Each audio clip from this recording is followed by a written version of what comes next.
राम राम। आप सभी के अंदर विराजमान मेरे परम पिता परमात्मा को मेरा कोटि कोटि नमन।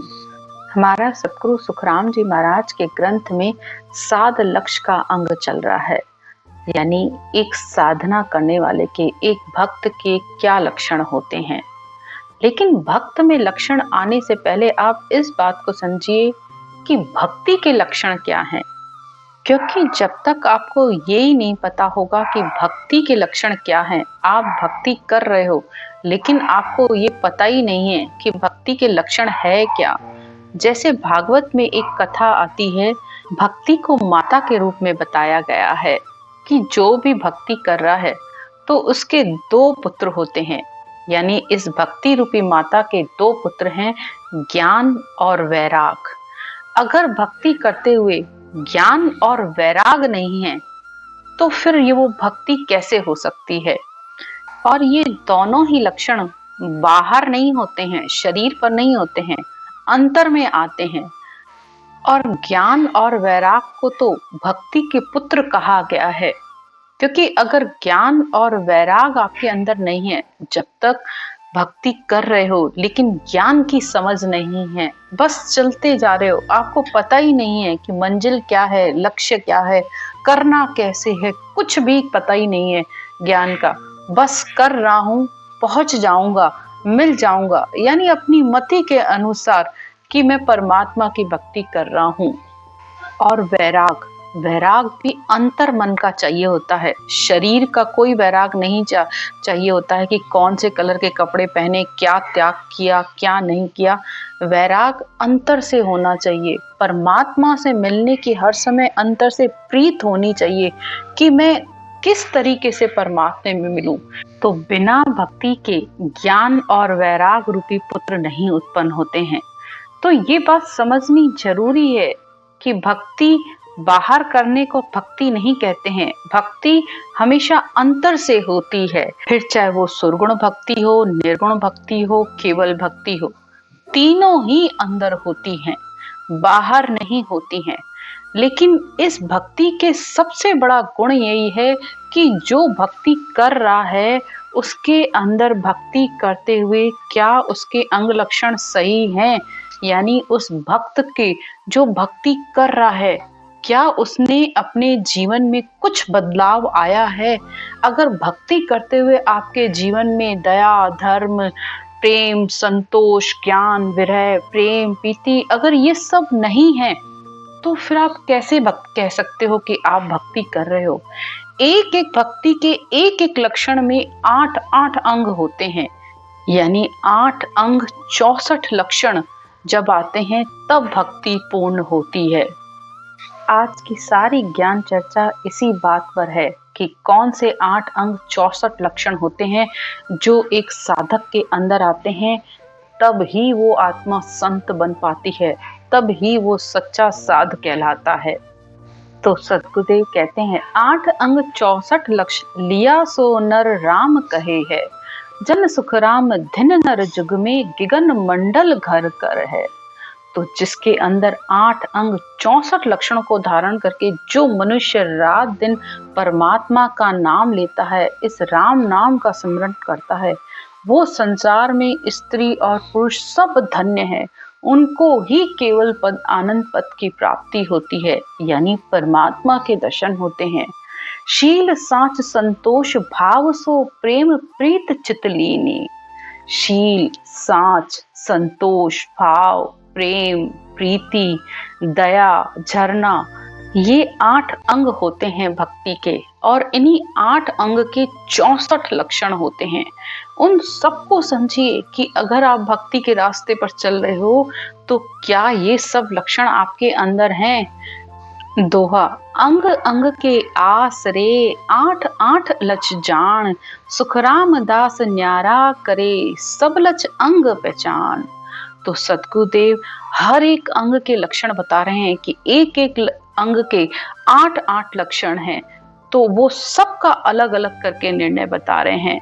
बैण नैण शीतल दशा, हास मगन नहीं ले, सुखराम काम व्यापे नहीं, शील अंग लच एहे। अब सबसे पहला है शील। शील यानी नैतिक आचरण, आपका अच्छा व्यवहार यानी आपका चाल चलन अच्छा हो, उत्तम व्यवहार हो, न किसी से काम, न किसी से क्रोध, न कोई राग, न कोई द्वेष, न कोई मोह, न किसी से प्रेम। आपके बोलने में ही मधुरता नहीं, आपके आंखों में भी वो मधुरता दिखनी चाहिए। हास मगन नहीं रहे और हर समय अंदर से प्रसन्नता। तो ये शील अंग के लक्षण हैं। दूसरा अंग होता है साच यानी सच। सच भी अंतर का सच चाहिए होता है। तो ज्ञान, ध्यान, गुण, नेम, अर्थ, आदर, निर्मोही, भय, अंतर, सुखराम कहे साच ऐसा लक्ष्य होए। तो साच के ये लक्षण होते हैं कि ज्ञान, ध्यान व नियम, वो गुणों को धारण करना। यानी नियम से अपना नेम बनाइए कि मुझे बैठ के एक 10-15 मिनट भक्ति जरूर करनी है। नियम में बहुत गुण होता है। जब आप नियम से रटना करते हो तभी आपको ज्ञान की, ध्यान की समझ आती है कि ध्यान सिर्फ एक तरीके से नहीं होता है कि ध्यान समाधि लगा के बैठ गए, मुंह बंद करके बैठ गए। नहीं, ध्यान समाधि भी 5 प्रकार की बताई गई है। त्रिकुटी में ध्यान समाधि लगती है, ब्रह्मांड में ब्रह्म समाधि लगती है, इक्खर समाधि का गुण, सत्ता समाधि का गुण, शून्य समाधि का गुण है। आपको ये सब बातें कैसे समझ में आएगी? जब आप ज्ञान का संग रखोगे और साथ ही साथ अपनी भक्ति, अपना सुमरन नेम और नियम से करोगे, तब आपको ये सब चीजें समझ में आती जाएंगी। सबका आदर करना, किसी से मोह नहीं करना, ये लक्षण आएंगे ही तब जब आप भक्ति के मार्ग पर चल रहे होगे। अंतर में ईश्वर का भी डर होना चाहिए। भय बिन प्रीत न होए, बिना भय के प्रीत भी नहीं होती है। इस बात का भय रखो। बाहर का भय रखने की जरूरत नहीं है, न संसार से भय रखने की जरूरत होती है। उसमें तो आत्मा बल्कि निडर हो जाती है। अंतर में इस बात का भय कि मेरी आत्मा फिर दोबारा किसी जून में जन्म लेकर इस संसार में ना आए। इस आत्मा की कैसे मुक्ति हो, इस आत्मा का कैसे कल्याण हो, ये कैसे परमात्मा में मिले, इस बात का हमेशा ध्यान रखिए। क्योंकि डर रखोगे तभी परमात्मा से प्रेम कर पाओगे, तभी इस काल के घेरे से मुक्त हो पाओगे। तीसरा लक्षण है संतोष। धीरज धर्म निरख ने चल ध्यान संधीर, ए लक्ष्य है संतोष का, सुखदेव चले वीर। सदगुरुदेव कहते हैं धीरज रखना, धर्म धारण करना, निरपक्ष रहना, स्थिर भाव से ध्यान पूर्वक ध्यान करना, ये संतोष के लक्षण हैं। ये भी अंतर में होना चाहिए। धीरज यानी धैर्य रखना, हर बात में, सुख में दुख में हमेशा धीरज धारण करना। धर्म, धर्म भी वो जो धारण करने योग्य हो। यानी इस आत्मा का कौन सा धर्म है? शरीर का धर्म तो शुभ अशुभ लक्षण है, लेकिन आत्मा का धर्म यह है परमात्मा की प्राप्ति करना। निरपक्ष रहना, ज्ञान में भी और भक्ति में, दोनों में निरपक्ष भाव होना चाहिए। ज्ञान की निरपक्षता ये है कि जो सतगुरु के बताया गया ज्ञान है उसके अनुसार चलो, अपनी मति अपनी बुद्धि के अनुसार नहीं। और भक्ति वो दादू भक्ति भगवंत की देह निरंतर होए। तो भक्ति वो जिसे केवल ज्ञान कहा जाता है, जो एक वो परब्रह्म परमात्मा है, उसकी रात दिन सेवा करना, वो भी बिना कोई अपना पक्ष रखे। जब भक्ति सातों अंगों से होती है तब भक्ति ही पूर्ण अवस्था प्राप्त होती है। जिस तरह एक हवन करने के लिए, यज्ञ करने के लिए सातों अंग चाहिए होते हैं, इसी तरह भक्ति के लिए भी 7 ही अंग चाहिए होते हैं, तब भक्ति अपनी पूर्ण अवस्था में होती है। ये सारे लक्षण जिस भक्त के अंदर होते हैं वो साध कहलाता है। इसी तरह चौथा अंग लक्षण होता है भाव। भक्ति बिना भाव के हो ही नहीं सकती, क्योंकि भाव हृदय का एक अंग है। भक्ति हृदय से होती है, दिल से होती है। भक्ति में गहरा प्यार, निष्ठा, प्रेम, समर्पण होना चाहिए। परमात्मा के प्रति अटूट प्रेम होना चाहिए। जब पूरे दिल से भक्ति करते हो तब ये अंग लक्षण बनता है। और परमात्मा आपके भाव देखता है। भक्ति जो भाव से होती है उसमें पूर्ण समर्पणता आ जाती है।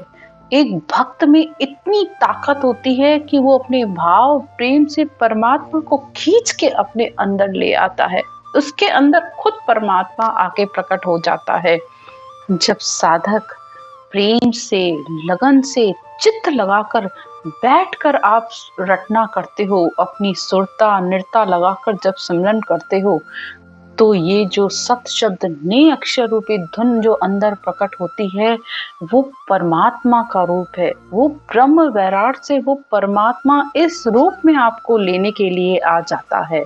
तो भक्ति बिना भाव प्रेम के हो ही नहीं सकती। तो भक्ति का सबसे पहला और लक्षण भाव होता है।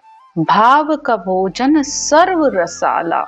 तो जिसके अंदर भक्ति के प्रति, परमात्मा के प्रति भाव है, तो उसके अंदर सारे लक्षण अपने आप आ जाते हैं। सारे 56 तरीके के भोग उसके अपने आप लग जाते हैं। तो एक साध के ये अंग लक्षण होना जरूरी है। भक्ति मार्ग पर चलते हुए अगर आपके अंग लक्षण सही नहीं है, भक्ति बहुत अच्छी कर रहे हो, सब कुछ कर रहे हो, परमात्मा का ध्यान सुमरन भी कर रहे हो, लेकिन अगर अंग लक्षण सही नहीं है तो भी आप परमात्मा से मिलने से वंचित रह जाओगे। तो ये लक्षण भी एक साध में होने जरूरी है। इससे आगे की चर्चा हम कल करेंगे। राम राम।